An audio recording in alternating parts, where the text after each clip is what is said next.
नमस्कार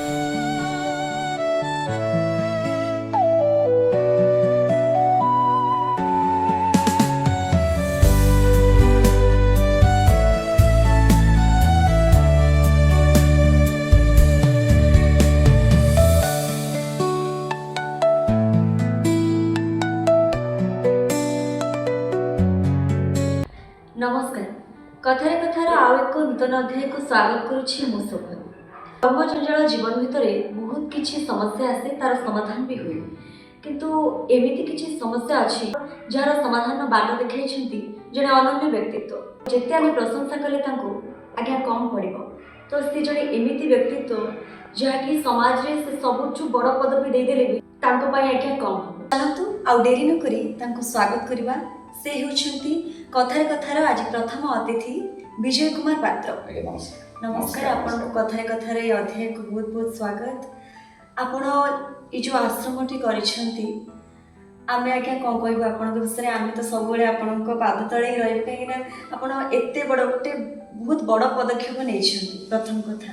तापर एते जन को संभाळिबा ताको दायित्व नबा निजो कर्मफल जीवन भितरे बहुत कष्ट आइ तो आपण कोन कहबे प्रथम कथा आज्ञा ए दुनिया रे केही बड़ नुई केही छोट नुई आज्ञा कारण समस्ते भगवत चेतना रे जन्म होइछन्ति आज्ञा कारण आपण देखि परिबे छोट पिलाटी सेतेले तार उपाधि पाए सेतेले समस्ते ताको सम्मानित करन्ति तेनु मनुष्य जन्म भितरे सब ईश्वर को शक्ति द्वारा परिचालित होछि तेनु एतरे केही बड़ नुई केही छोट नुई समस्त को भगवान किछि दायित्व दैछन्ति से भली गुटे दायित्व भगवान बोधे आमको देइछन्ति आमक बाछिछन्ति जे ए कामटी आमको करिया पाई हमर ए जो साई जरा निवास आमे तयारी करछु रघुनाथपुर नंदनकान पाखर किना एहार उद्देश्य होछि निशुल्क भाव रे किछि पैसा पत्र न देई लोक माने वरिष्ठ नागरिक जो माने वयस्क व्यक्ति सेमान के भले रे रहिबे भले रे खाइबे सेमानकर सामाजिक स्थिति जेमिति उन्नत हबो से विषय आमे चिंता करछु हमर ए जो साई जरा निवास आमे ओडिसा विभिन्न जगह जोटी निष्पेषित असुविधा थिबा लोक मानकु आनुछु रखुछु याकु समर्थन करछन्ति हमर पुलिस प्रशासन सहित हमर प्रशासनिक स्तर रे जोटी किछि लोक मिली जानती असुविधा थांती सेमान हमकु फोन कले आमे तांकु नै ए साई जरा निवास रखु ए जो साई जरा निवास के हम करिछु या निजस्व जगह रे करिछु ता सहित निजस्व पांठी रे करिछु एथिरे आमे कोनोसी सरकारी सहाय्य नैनु ता सहित किछि वैज्ञानिक व्यक्ति भद्र व्यक्ति जो माने चाहती जो माने आम सहित सामंजस्य रक्षा करछन्ति से माने किछि सहाय्य सहानुभूति करिसन्ति तेनु ता द्वारा आज ये जो आश्रम टी गढ़ी उठिछि ए जो आश्रम गढ़िया उठिबा पछरे प्रथम लक्ष्य होछि जे समाज रो थिबा वृद्ध पिता माता जहाकू पिला माने आज हतादार करिसन्ति कारण जीवन रो लक्ष्य थिला अलगा प्रत्येक बापा माँ तांको जीवन काल भितरे से सारा जीवन पुंजी को पिला मानक पई लगे दिछन्ति पिला छोट पाठ पढ़िबा ठारू आरंभ करी चाकरी करी विवाह पर्यंत तांकर समस्त जीवन से पिला मानक पई लगे दिछन्ति किंतु आज सामाजिक स्थिति बदलैछि पिला माने सब पिला माने घरर पुओ बहु पिला माने समस्त गोटा एकमुखी हो जाइछन्ति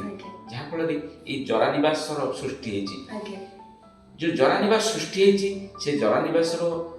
उद्देश्य नुहे कौन सी बापा माँ को रखा आमर ये जरा निवास उद्देश्य जोटी असुविधा थे बापा माँ को तमें काउनसिलिंग करूँ बुझेबू पिला मान बुझेबू से पुणी घर को फेर देबू यहाँ हूँ आमर जरा निवास उद्देश्य जोटी जोटी से आसतु बुझंतु सामाजिक स्थिति कथा अनुभव करंतु कारण तांकर घर अच्छी संपत्ति अच्छी सब अच्छी कि से कहीं निष्पेषित होती तेणु आमर उद्देश्य ये साई जरा निवास उद्देश्य आम घर को पुणी फेर देवा जमी से सुंदर घर तांकर पिला नाती घर सहित चलिए किंतु आज कौन है संपत्ति लोभ हो कि जो आधुनिक परिचर्या भितर से सब लोग भूली जाइए बर्तमान सबुठ बड़ कथा है फोन फोनटा इतने क्षतिकारक अवस्था पहुंची जे माँ बापा संगे कथा होनी पिला पो संगे कथा होनी समस्त जी जहाँ कार्य व्यस्त ताफल गोटा एकांतता लोक मन में देखा देछि बापा माँ भावुंट मुझे मोर कहीं कहना रखा ना से घर भितर गोटा निस्तब्ध वातावरण ଆକୁ ଆହୁରି ବଢ଼େଇ ଦେଇଛି। ଆପଣ ଜଣେ ଆଇନଜୀବୀ, ଆପଣ ଏତେ ବଡ଼ ପଦକ୍ଷେପ ନେବା ପାଇଁ ଆପଣଙ୍କୁ କିଏ ଜଣେ ପ୍ରେରଣା ଦେଲେ ନା ଆପଣଙ୍କ ମନ ଆପଣ ନିଜ ସ୍ୱତଃପ୍ରବୃତ୍ତ ଭାବରେ ଭାବିଲେ କି ନାଇଁ ମୁଁ ଏଇ କାମଟି କରିବି, ଏଇ କାମରେ ହିଁ ଆପଣଙ୍କ ଜୀବନର ସାର୍ଥକତା ମିଳିବ? ନିଶ୍ଚିତ ଭାବରେ ମୁଁ ପ୍ରଥମ କହିବି ମୋ ବାପାଙ୍କର ପ୍ରେରଣା। ବାପା ଆମର ବାପା ଜଣେ ଆଧ୍ୟାତ୍ମିକବାଦୀ ଲୋକ, ତାଙ୍କ ପ୍ରେରଣା ଅଛି। ସେ ଜାଗାଟିକି ପ୍ରଥମ ମୋତେ ଦାନ କରିଛନ୍ତି, କାରଣ ଏ ଜାଗାଟି ବାପାଙ୍କ ନାଁ ଥିଲା। ସେ ଏଇ ଯେଉଁ କଥାଟି ମୁଁ କହିଲି ପୁରା ଜରାଶ୍ରମ କରିବା ବୃଦ୍ଧାଶ୍ରମ କରିବା, ସେ ଭାରି ଖୁସି ହେଇଗଲେ। ଆଉ ସିଏ ସବୁବେଳେ କହନ୍ତି ଏଇଟାକୁ ଆଉ ନିରାଶ୍ରୟ କହିବନି। କୌଣସି ଲୋକ ନିରାଶ୍ରୟ ଦୁନିଆରେ ନୁହନ୍ତି, ସମସ୍ତେ ଭଗବାନଙ୍କ ପିଲା। କାରଣ ଆମେ ସିନା ଅଳ୍ପ ଲୋକଙ୍କୁ ଖାଇବା ଦେଉଛୁ, ପୃଥିବୀରେ ଯେଉଁ କଥାଟା ହେଉଛି 56 କୋଟି ଜୀବ ଅଛନ୍ତି। ଆମେ ମଣିଷ ବ୍ୟତୀତ ପଶୁ ପକ୍ଷୀ ଜଳଚର ସ୍ଥଳଚର ବହୁତ ଜୀବ ଅଛନ୍ତି। ଆମେ କାହା କଥା ବୁଝୁନି, ସେମାନେ ତାଙ୍କ ନିଜସ୍ୱ ଶୈଳୀରେ ସେମାନେ ଖାଇ ପିଇ ଅଛନ୍ତି। ତେଣୁ କୌଣସି ଲୋକକୁ ଆମେ ଦେଉଛୁ କହିବା ଏଇଟା ଗୋଟେ ଭୁଲ ହେବ, କାରଣ ଈଶ୍ୱର ସମସ୍ତଙ୍କୁ ତିଆରି କରିଛନ୍ତି, ସମସ୍ତଙ୍କୁ ମଧ୍ୟ ଦେଉଛନ୍ତି। ତେଣୁ ତାଙ୍କର ସବୁ ଦାନ ଆମେ ଯେଉଁ କହିବା ମୁଁ ଦେଉଛି ଆମେ ଦେଉଛୁ, ଏସବୁ ଭୁଲ କଥା। କାରଣ ସବୁ ହେଉଛି ଈଶ୍ୱରଙ୍କ ଦାନ, ତାଙ୍କ ଦ୍ୱାରା ସବୁ ହେଉଛି, ଆମେ ଖାଲି ଗୋଟେ ମାଧ୍ୟମ। ଆପଣଙ୍କ ଆଖିରେ ଯିବ, ସମସ୍ତଙ୍କ ଆଖିରେ ଯିବ, ମୋ ଆଖିରେ ବି ଯିବ। ଆପଣ ଏତେ ଭାବ ବିଭୋର ହେଉଛନ୍ତି, କିନ୍ତୁ ମୁଁ ଆପଣଙ୍କୁ ପଚାରିବା ପାଇଁ ମୋ ପାଖରେ ଆଜ୍ଞା ଭାଷା ନାହିଁ। ଆପଣ ଏମିତି କ'ଣ ଭାବିଛନ୍ତି? ଆଉ ଏଇ ଯେଉଁ ଆଶ୍ରମକୁ ନେଇ ଆଗକୁ ଆଉ କ'ଣ ଟିକେ ଭାବିଛନ୍ତି? ଆଗକୁ ଏଇ ଆଶ୍ରମର ଯେମିତି ଉନ୍ନତି ହେଇପାରିବ? ଆମେ ଏ ଯେଉଁ ଭୁବନେଶ୍ୱର ଭିତରେ ଯେଉଁ ବରିଷ୍ଠ ନାଗରିକ ମହାସଂଘ ଅଛି, ଆମେ ଗୋଟେ କରିଛୁ ବରିଷ୍ଠ ନାଗରିକ ବିଦ୍ୟାଳୟ। ସେ ବିଦ୍ୟାଳୟର ଉଦ୍ଦେଶ୍ୟ ହେଉଛି ଲୋକଙ୍କୁ ଯେତିକି ବର୍ଷ ତାର ଗୋଟେ ସ୍କୁଲ କଟା ହେଇଯିବ, ମାନେ 80 ବର୍ଷ ମାନେ ସେ 8 ବର୍ଷ ପିଲା ଭଳିଆ କାର୍ଯ୍ୟକ୍ରମ କରିବ। ଯେଉଁ ପିଲାମାନେ ବୟସ୍କ ଲୋକମାନେ ଏଠିକି ଆସନ୍ତି, ସେମାନେ ଆମେ ତାଙ୍କୁ କହୁଥିଲୁ 8 ବର୍ଷ ବୟସରେ ଯେମିତି ଚଳୁଥିଲ, ସାଇକେଲ ଚଳଉଥିଲ, ଇଏ ଚଳୁଥିଲ, ଗୁଡ଼ି ଉଡ଼ଉଥିଲ, କାଗଜ ଡଙ୍ଗା ତିଆରି କର, ସେଇ ଟାଇପ୍ର କାର୍ଯ୍ୟକ୍ରମ ଏଠି କରାହେଉଛି। ପିଲାବେଳେ ଯାହା କରୁଥିଲ ସେଇଟା ପିଲାଳିଆ କଲେ ପିଲା ବରିଷ୍ଠ ନାଗରିକର ମାନସିକ ସ୍ଥିତି ଟିକେ ଭଲ ନଥାଏ, ମାନେ ସେମାନେ ଇଏ ହେଇଥାନ୍ତି। କିନ୍ତୁ ଯଦି ଛୋଟ ପିଲା ବେଳକୁ ଆସିଯାଆନ୍ତି, ସେମାନେ ପୁଣି ମାନେ ଏନର୍ଜେଟିକ୍ ଆକ୍ଟିଭ ହେଇଯାନ୍ତି, ଯାହାଫଳରେ ଏଇଟା ଭଲ ଲାଗେ। ଆଉ ତା ସହିତ ଏଇ ଆଶ୍ରମରେ ଆମେ ଏବେ 3 ଏକର ଜାଗା କିଣିଛୁ। ଗୋଟେ ଛୋଟ ପାର୍କ ହେବ ଏବଂ ବରିଷ୍ଠ ନାଗରିକ ଚାଲିବେ ବୁଲିବେ। ଆମ୍ବୁଲାନ୍ସ ରଖିଛୁ, କେମିତି କାହାର ଅସୁବିଧା ପାଇଁ, ଆମେ ଖାଲି ଆମ ପାଇଁ ନୁହେଁ, ଯିଏଠି ଅସୁବିଧା କିଏ ପଡ଼ିଲା ତାଙ୍କ ପାଇଁ, ଯେଉଁଠି ଲୋକ ତାଙ୍କ ଘରେ ସେବା ଦେଉଛୁ, ପୁଣି ଅନ୍ଧ ମାନେ ବିକଳାଙ୍ଗ ଲୋକ ଅଛନ୍ତି, ଆମେ ଯଦି ତାଙ୍କୁ ରଖିବାର ସୁବିଧା ନାହିଁ ଆମ ପାଖରେ, ତଥାପି ଆମେ ସମୟ ପାଇଲେ ତାଙ୍କ ଘରେ ଯାଇକି ବିଭିନ୍ନ ପ୍ରକାର ଖାଦ୍ୟଦ୍ରବ୍ୟ ହେଉ, ବସ୍ତ୍ର ହେଉ, ସବୁ ପ୍ରକାର ସାହାଯ୍ୟ କରୁଛୁ। ତା ସହିତ ଆମେ ଗୋଟେ ଗୋଶାଳା ଏଠି ବି କରିଛୁ। ଏବେ ସେଠି ଗୋରୁ ଗାଈ ବୁଲୁଛନ୍ତି, ତାଙ୍କ ପାଇଁ ଗୋଶାଳା କରିଛୁ। ମେଡ଼ିକାଲ ଗୋରୁଙ୍କର ଯେଉଁମାନେ ଏନ୍ଜିଓର୍ଡ ଗୋରୁ ଅଛନ୍ତି ତାଙ୍କ ପାଇଁ ଗୋଟେ ଛୋଟିଆ ମେଡ଼ିକାଲର ଆୟୋଜନ କରିଛୁ। ବହୁତ ପ୍ରକାର ଚିନ୍ତାଧାରା ନେଇ ଏ ସାଇ ଜରାନାବସ୍ତି ଗଢ଼ି ଉଠିଛି। ଏହାର ଲକ୍ଷ୍ୟ ସୁଦୂର ପ୍ରସାରୀ। ଆପଣ ସାଇବାବାଙ୍କ ଭକ୍ତ, ସେଥିପାଇଁ ଆଶ୍ରମର ନାଁ ସାଇବାବାଙ୍କ ନାଁରେ ରଖିଛନ୍ତି। ସାଇବାବାଙ୍କ କୃପା ପାଇକି ଆପଣଙ୍କୁ ଲାଗୁଛି ବାବାଙ୍କର ନିହାତି ଗୋଟେ କୃପା ହେଇଥିବ ବୋଲି? ନିଶ୍ଚିତ। ଆମେ ହେଉଛୁ ଏ ଉତ୍କଳର ଓଡ଼ିଆ ମାଟିର ସନ୍ତାନ। ଆମର ଆରାଧ୍ୟ ଦେବତା ହେଉଛନ୍ତି ଶ୍ରୀ ଜଗନ୍ନାଥ, କିନ୍ତୁ ଆମେ ଗୁରୁ ରୂପରେ, ଆମର ସଦ୍ଗୁରୁ ରୂପରେ ଆମେ ଶିରିଡ଼ି ସାଇଙ୍କୁ ପୂଜା କରୁଛୁ। ଯେ ଗୁରୁ ଯିଏ ସିଏ ହେଉଛନ୍ତି ଭଗବାନ। ତେଣୁ ଗୁରୁ ଅନ୍ୟ କେହି ନୁହେଁ, ଗୁରୁ ହେଉଛନ୍ତି ପଥ ପ୍ରଦର୍ଶକ, ଗୁରୁ ହେଉଛନ୍ତି ଆଶ୍ରୟଦାତା। ଆପଣ ଯେତେବେଳେ ସ୍ଥିର ଚିତ୍ତରେ ନିଶ୍ଚିତ ଭାବରେ ଆପଣ ଗୁରୁଙ୍କୁ ସ୍ମରଣ କରିବେ, ଗୁରୁ ସବୁବେଳେ ଆପଣଙ୍କୁ ଠିକ୍ ବାଟଟା ବତେଇ ଦେବେ। ସେଥିପାଇଁ ଗୁରୁଙ୍କର ଆବଶ୍ୟକତା। ଆଉ ଏଠି ସାଇବାବାଙ୍କୁ ପୂଜିବାର ଆଉ ଗୋଟେ କାରଣ ଅଛି, ଏ ଯେଉଁ ବରିଷ୍ଠ ନାଗରିକ ଲୋକମାନେ ରହିଲେ, ସେମାନେ ଏତେ ସମୟ ଧରି କ'ଣ କରିବେ? ତେଣୁ ତାଙ୍କ ପାଇଁ 3 ଟାଇମ୍ ଆଳତି ହୁଏ, 3 ଟାଇମ୍ ଭଜନ କୀର୍ତ୍ତନ ହୁଏ। କିଛି ସମୟ ତାଙ୍କର ଏଥିରେ କଟିଯାଏ, ସେମାନେ ଖୁସି ହୁଅନ୍ତି ଏବଂ ମନକୁ ଶାନ୍ତି ମିଳେ। ଏଇଟା ହେଉଛି ପ୍ରଥମ କଥା। ଆପଣଙ୍କର ଏଇ ଯେଉଁ ଉଚ୍ଚ ଚିନ୍ତାଧାରା, ଉଚ୍ଚ ବିଚାରଧାରା, ଆପଣଙ୍କ ଘର ଲୋକ ଆପଣଙ୍କୁ ଏଇ କଥାରେ ସପୋର୍ଟ କରନ୍ତି? ନିଶ୍ଚିତ ଭାବରେ ଘର ଲୋକ ସପୋର୍ଟ କରନ୍ତି। ତା ସହିତ ମୋର ସାଙ୍ଗସାଥି ବନ୍ଧୁବାନ୍ଧବ ଏ ଯେତିକି ଲୋକ ଅଛନ୍ତି ସମସ୍ତଙ୍କର ଦୃଢ଼ ସମର୍ଥନ ମୋ ସହିତ ଅଛି। ନହେଲେ ଏଭଳି କାର୍ଯ୍ୟ କେବେ କରି ହୁଅନ୍ତା ନାହିଁ, ସମ୍ଭବ ନୁହେଁ। କେତେ ବର୍ଷ ହେଲା କଲେଣି? ଆମେ ଏକୁ ଆଜିକି 10 ବର୍ଷ ହେଲାଣି କାର୍ଯ୍ୟ କରୁଛୁ। ଖାଲି ଏଇଠି ନୁହେଁ, ଏଇଟା ଗୋଟେ ମାଧ୍ୟମ ମାତ୍ର। ଆପଣ ଯେଉଁଠାରେ ପାଇବେ, ଆମେ ବାହାରକୁ ଯେଉଁଠି ଯାଉ, ଆର ବର୍ଷ ଆମେ 500 ଛତା ବାଣ୍ଟିଥିଲୁ। 500 ଛତା ଏଇ ବର୍ଷା ଦିନେ ଆମେ ରାସ୍ତାରେ ଯାଉ, ଯେଉଁଠି ଦେଖୁ ଗୋଟେ ଗରିବ ଲୋକଟେ ଗାଈ ଚଳଉଛି, ବର୍ଷାରେ ଓଦା ହେଇଯାଉଛି, ତାକୁ ଗୋଟେ ଛତା ଦେଇଦେଉ। ସେମାନେ ହଠାତ୍ ଛତାକୁ ନେବାକୁ ଗ୍ରହଣ କରନ୍ତି, ଭାବନ୍ତି କାଳେ ମୋତେ ପଇସା ମାଗିବ କି। ତେଣୁ ଏହା ସହିତ ଏ ବର୍ଷ ଆମେ ବିଭିନ୍ନ ଆଦିବାସୀ ଅଞ୍ଚଳରେ पुराणा वस्त्र जो कलेक्ट करूँ आम गोटे वस्त्र बैंक करूँ क्लथ बैंक से क्लथ बैंक रे विभिन्न वस्त्र जो मिले भल नुआ वस्त्र मिले पुराणा मिले ताकू सब आदिवासी अध्युषित अंचल बंटन करूँ ए वर्ष आम कोटिया जाइलु जोटा सुंदर पचारी कोरापुटर कोटिया से कोटिया जाकि 300 कंबल कोटिया बांटीचु आ सहित खाद्य द्रव्य बांटा ए पशुपक्षी खाद्य दबा विभिन्न जगह पशुपक्षी खाद्य दबा वृक्षरोपण करने सब कार्य को आम गोटे सुंदर भाव में मोर बंधु मान सहित मिसिक करूँ जहाँ यहाँ गोटा निजक आनंद देवा सहित आम परिवेश कम कि सब समस्त कथा गोटे कथा कहे आपण क्या कौन कर लोक आपन को मन रखिए आपण से कथाटा समस्त ये कथा निजे कह मु क्या कौन कर लोक मत मन रखिए कारण समस्ते आप देखिए जी जहाँ कम व्यस्त निज घर कम निज पिला कम निज घर बाड़ी समय ना जहाँ को पचारे समय ना किंतु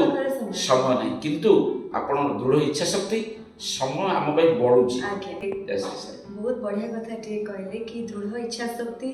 आम पाखे आम सब कोठी ना कोठी बाहर कर आम पाखे समय ना कोठी ना बोले जी जहाँ पचार आगे आम पाखे समय ना किंतु एबे समय बढ़ुची लोकों सहित मिसवा भजन करवा कीर्तन करवा आध्यात्मिक चेतना को आग को आहरी नवा तो ये समय बढ़ी खूब सुंदर कथाटी आप कहले मोर आपण को शेष प्रश्न रही आप बहुत किसी कले बहुत लोकों सहित मिशुंट आप आध्यात्मिक चेतना भी बांटुंट आध्यात्मिक मानने पादक कौटी ना कौटी आप पुणी आग को नौकरी लोक भूली जाता समय आपण जितेबले प्रथम एक कथा भाविले आपण परिवार लोके आपको सपोर्ट कले एबे युवपीढ़ी पाश्चात्य सभ्यता को बहुत आपणे नहीं कोठी ना कोठी से पूरा भूली गले माने एबे जो आमर जो ओडिया संस्कृति हो कि लोकों को सम्मान दबा व्यवहारिक हो कि सामाजिक हो प्रथम कथा व्यवहार जड़े जिते बड़ हो तार जो व्यवहार ठीक नहीं ताले से केबे भल मनीष हो पारिबनी तेणिक से जिते बड़ पदवी थाउ ना कहीं आपंठ आम गोटे बढ़िया कथा शिखिलु आप एत बड़ आईनजीवी कि आप सामने केते बढ़िया से बसते एत भल व्यवहार पाई आगे मु आपको जिते धन्यवाद देले भी कम गोटे छोटिया कथा भीतर कहबी जे आमे हो से पीढ़ी जो पीढ़ी बापा माँ माड़ खाइचु गाली खाइचु किंतु से पीढ़ी आम पिला माने आज आमको गाली दउछंती आमको बाड़उछंती तो आप लास्ट प्रश्न रही कि युवपीढ़ी मानक आपड़ी कौन गोटे भल वार्ता वीडियो माध्यम देवाई चाहिए कि युवपीढ़ी मैंने जो भूल सब कर धीरे धीरे पुणी यही सभ्यता को आम ओडिया कल्चर को पुणी फेरबे मु समस्त निवेदन रखी समस्ते जिते युवपीढ़ी अच्छा समस्ते चिंता करेंगे आम बापा माँ आमर आम बापा माँ आमर से माने जदि थरे आम छोट बड़ पिलाटी चिंता करवा केते कष्ट करिसेंती केते मेहनत करी आमको मनीष करिसेंती आमर हाथ गोड़ पाइला आम चाकरी कला परे बापा माँ कथा भूली जाइए बाहर रोचे परिस्थिति पड़ी किसी लोक करुँच किंतु बाहर रोचे किंतु सेटा भी परिवर्तन है आम फरेन गले भी बापा माँ को नहीं पारिबा घर रखिपर सब दायित्व नहीं पारा किंतु से कथाटा भूली जाइए तेणु बापा माँ को सब युवपीढ़ी को अनुरोध समस्ते गोटे कथा मन रखिए आम बापा माँ हूँ आमर आम तार दायित्व नवा तेणु आम तार दायित्व नेले आम पिला आमर दायित्व नब नले आदि जो बापा माँ आम विताड़ित कर काली सकाଳେ आम से लाइन में प्रथम ठिया बढ़िया कथा कहले कि आम बापा माँ आमर समस्त जो आम बापा माँ को आम सम्मान देवा आउ ये जराश्रम कौन आवश्यकता ना बहुत बढ़िया सुंदर कथा कहले कथार कथार अध्याय को आप बहुत सारा स्पेशल बनईदे आपण को आखिरी लुह तापर आप बहुत भाव विहूल भी आमको करदे आम भी देखिकी आज्ञा आपड़ करवा आवश्यकता नहीं आम देखिकी कौन आज्ञा कहे बहुत बहुत बढ़िया लगे आपंक सहित कथा है तो मुझे भावुची कि आप समस्त भिडियोटी बहुत भल लगे एत उच्च चिंताधारा व्यक्तित्व आज भी समाज में अच्छा आम भावुं मानविकता मौलिकता कौटी ना कौटी मरी जाइए किंतु एबे भी मानविकता और मौलिकता आज्ञा बंची रही आपको बहुत बहुत धन्यवाद आपको जदि आम भिडियोटी भल लगे ताहले आम चैनल को लाइक शेयर और सब्सक्राइब करने आज्ञा जमा भी भूलें नहीं पुणी आउ एक अध्याय पुणी जड़े नुआ अतिथि सहित आसबू आम आपण पाखक से देखु था आम कथा आम श्रुति नमस्कार।